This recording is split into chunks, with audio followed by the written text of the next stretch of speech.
अब तक जो भी मेटल्स को एक्सट्रैक्ट करने वाले मेथड्स हमने देखे वो सभी एक्टिविटी सीरीज में ऊपर वाले मेटल्स को एक्सट्रैक्ट करने के लिए यूज नहीं किए जा सकते।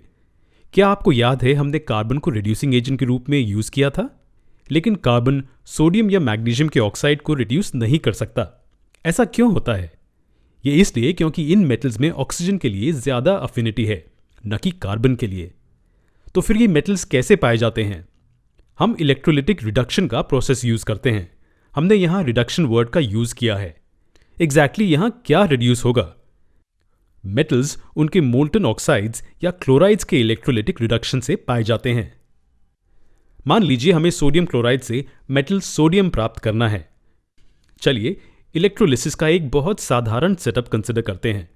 हमारे पास कुछ इलेक्ट्रोड्स हैं, एक पावर सप्लाई, एक कंटेनर और एक प्लग की या एक स्विच है।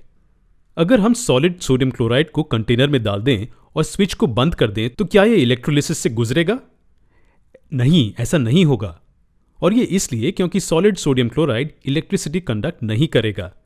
इससे इलेक्ट्रिसिटी कंडक्ट करवाने के लिए हमें इसे पिघलाकर लिक्विड में कन्वर्ट करना होगा। जब हम इसे लिक्विड में कन्वर्ट करेंगे तो क्या होगा? हाँ, इसके आयंस फ्री हो जाएंगे। तो सॉलिड सोडियम क्लोराइड एक इंसुलेटर है, जबकि लिक्विड सोडियम क्लोराइड एक कंडक्टर है।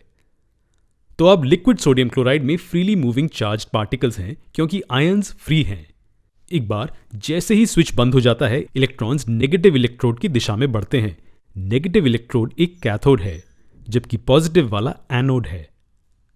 अब नोटिस कीजिए कि कैसे आयंस ऑपोजिट चार्ज इलेक्ट्रोड्स की तरफ बढ़ते हैं।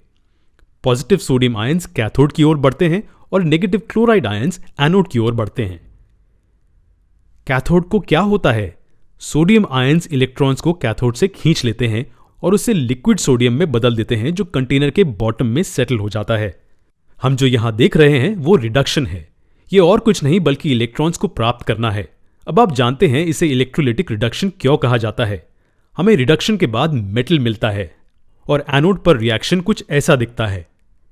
ये ऑक्सीडेशन है।